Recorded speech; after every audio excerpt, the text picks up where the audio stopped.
Lesson 4 continues with part 2. We're still adding and subtracting rational expressions. We're still simplifying rational expressions. We're still multiplying and dividing rational expressions. But now we're going to have fractions within fractions, all right, just to make our lives more difficult. No, we understand that sometimes we have ratios of ratios. And while that might sound like a complicated idea, it's not too foreign, it's not too unfamiliar. Simply what this means is that we have 3/4 divided by 5/6, which is work that we have already done. We have already done some multiplication with these types of situations. So if you ever have fractions in the numerator or in the denominator or both, we call that a compound fraction, a compound fraction.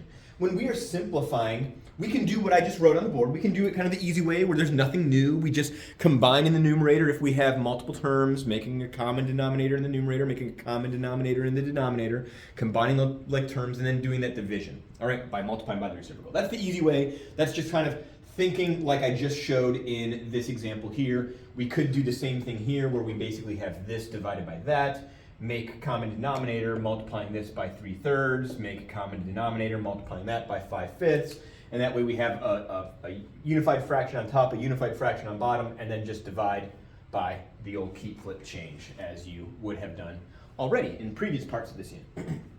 Now there is a quick way, and it's a little more complicated, right? That's always the difference between kind of the basic understanding versus the higher level understanding. And we can do things quicker with fewer steps and less work if we think a little harder, right? If we try something new. Many of us are going to want to avoid this, and that's fine. Like, there's no judgment there. This is the easy way, this is the quick way. The easy way might take you longer, obviously, than the quick way, right? The quick way would go fast, but it's maybe tougher to think about. And the way that we would do that is we would get rid of our compound fractions by doing basically this multiplying by a form of 1. We've already done that when we rationalized denominators, dealing with square roots and such like that. Basically what we're going to do is find the least common multiple of the denominators in both numerator and denominator of our compound fraction. I know that's a little bit challenging to think about. But basically the least common multiple of these denominators is 12, right? 4 times 3 and 6 times 2. So if I were to multiply this by 12 over 12, it would essentially get rid of our fractions. This would give us 9 on top is 3/4 of 12. And in the denominator, 5/6 of 12 is 10. And so as long as we think through that, it saves us the hassle of having to say, hey, we're going to divide these fractions, which means that I'm going to have to multiply by these reciprocals, which means I'm going to get 18 over 20, and then I have to simplify that to be 9/10. This is obviously, like, we did one thing and we got our answer. Here, we had to think about this as division, multiply by our reciprocals, do our multiplication, and then do our simplifying. And there's a lot happening there. And so what I want to encourage us to do on several of these is I want for us to think about in these examples, how can we do it the easy way and how can we do it the quick way? I'm going to challenge you in a couple ways to maybe I'll do it one way and then you try it with the other. And so here, again, what we could do is in our numerator, we can take our 3/4 times 3/3 plus 2/3 times 4/4. In our denominator, I can take 1/2 times 4/4, and I can leave my eighths because I'm going to make eighths. This gives us the fraction of 9 over 12 plus 8 over 12 over 4/8 minus 1/8, which gives us 17/12 divided by 3/8. And now I get to do the elementary arithmetic of taking 7/12 and dividing by 3/8, which is the same as 17/12, multiplying by 8/3. I've got 2 4s, I've got 3 4s, and so this gives us 34 over 9. All right, so that was a lot of work to get 34 9s. Let me show it to you the quick way. And again, the quick way is more challenging because you have to think. All right, and in this case, the least common multiple of 2, 8, 4, and 3, we'd have to think about their least common multiple is not going to be 12, it's not going to be 16, it's not going to be 15, right? We're going to have to do 24. So if I multiply this by 24 over 24, at least I believe that that's the least common multiple. That seems to make sense, right? 8 and 3 are relatively prime, so 8 times 3 is 24. If I multiply by 24 in my numerator and I distribute it to these fractions, then what I'm going to get instead is 3/4 of 24 and 2/3 of 24. Well, 3/4 of 24 is 18, and then 2/3 of 24, 2/3 of 24 is 16. And then in our denominator, half of 24 is 12, and 1/8 of 24 is 3. So in my numerator, I've got 18 plus 16 makes 34. I've got 12 minus 3 makes 9. Now obviously I had to do a little bit of thinking, and I had to do multiplication. Obviously you can do that multiplication probably with a calculator, probably in your brain. All right, but it's gonna get us our answer in, come up with this. I would consider that a step. Then multiply, that's 2, and then simplify, that's 3. And here I didn't have to, I just added and subtracted. Maybe I needed to divide again later. But as long as we do this, it should take care of things and write them in their lowest terms. That maybe beats all of this work, but maybe you're more comfortable without having to think about this and doing it quickly. You want to do all of the work and it takes you longer. That is, again, your choice. Over here, I'm going to show you this, again, 2 ways. I'm going to multiply by the least common multiple of 5 and 3 is 15 and x, so I'm going to multiply by 15x over 15x. When I do that, I get 30 in the numerator, right? Because, and again, maybe I'm a little bit faster at you than that, or than you at that, but if I multiply this, those x's cancel, and I'm left with 15 times 2 gives me 30, all right, which is great, that's fantastic. In my denominator, I get 3/5 of 15x, which again is going to give us 9x, and then 1/3 of 15x is going to give us 5x. And so this gives us 30 over 14x. Now this fraction can simplify more, right? 30 over 14 does simplify. I've got 15 times 2, I've got 7 times 2, and so this means I have 15 over 7x as my simplified form.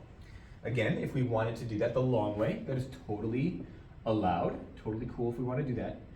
Here I would have to make a common denominator with 3/5 and 1/3. I would take my 3/5 times 3/3, my 1/3 times 5/5.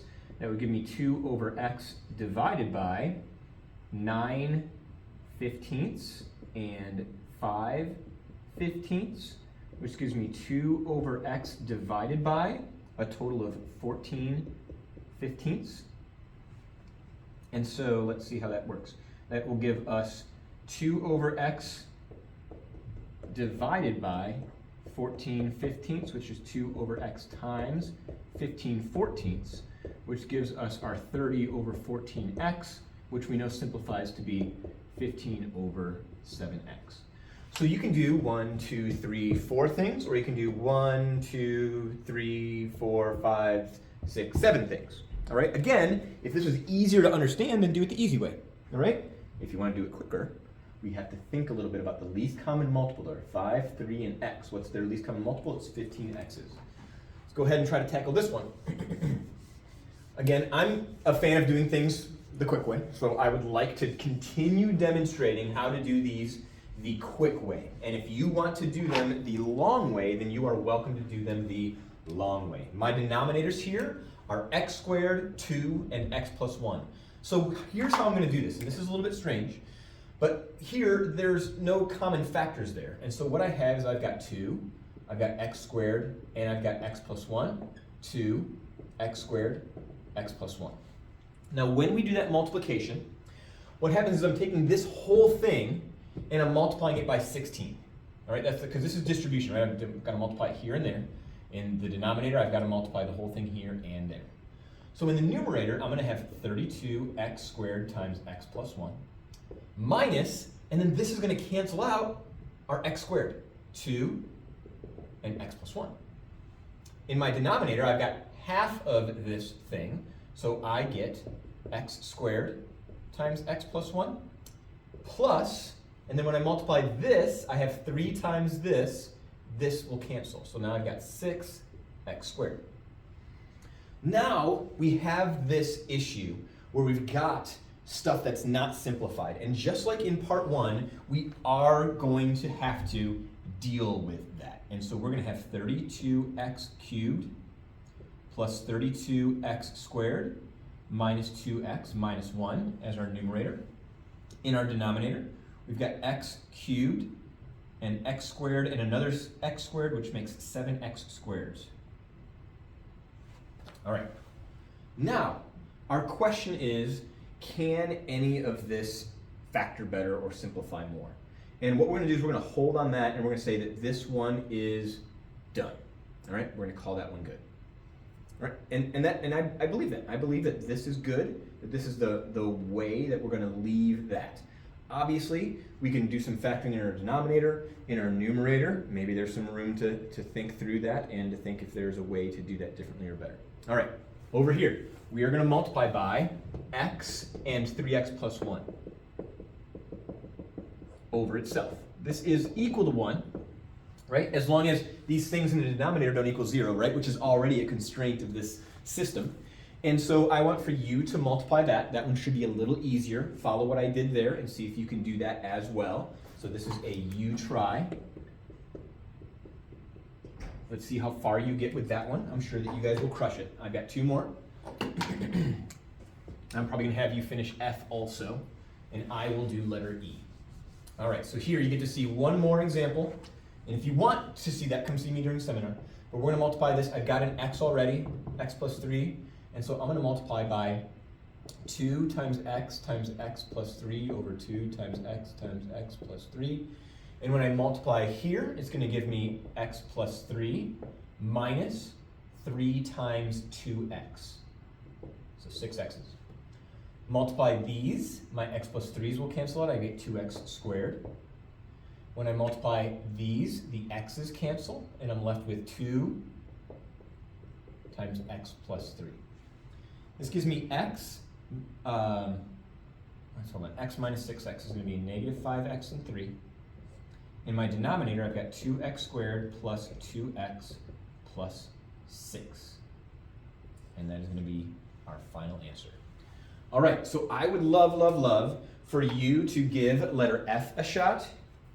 All right, I want you to find out what are you going to multiply by, and then I want you to try to do that. You should recognize that this one maybe isn't going to be that bad. Now, if you, on letter D or F, don't want to do the secret shortcut that I was showing you, then you can do that the long way, all right? And I'd love to see you embark on that journey, see how that one goes. And at the end of all that, you should be able to say that you can add and subtract rational expressions.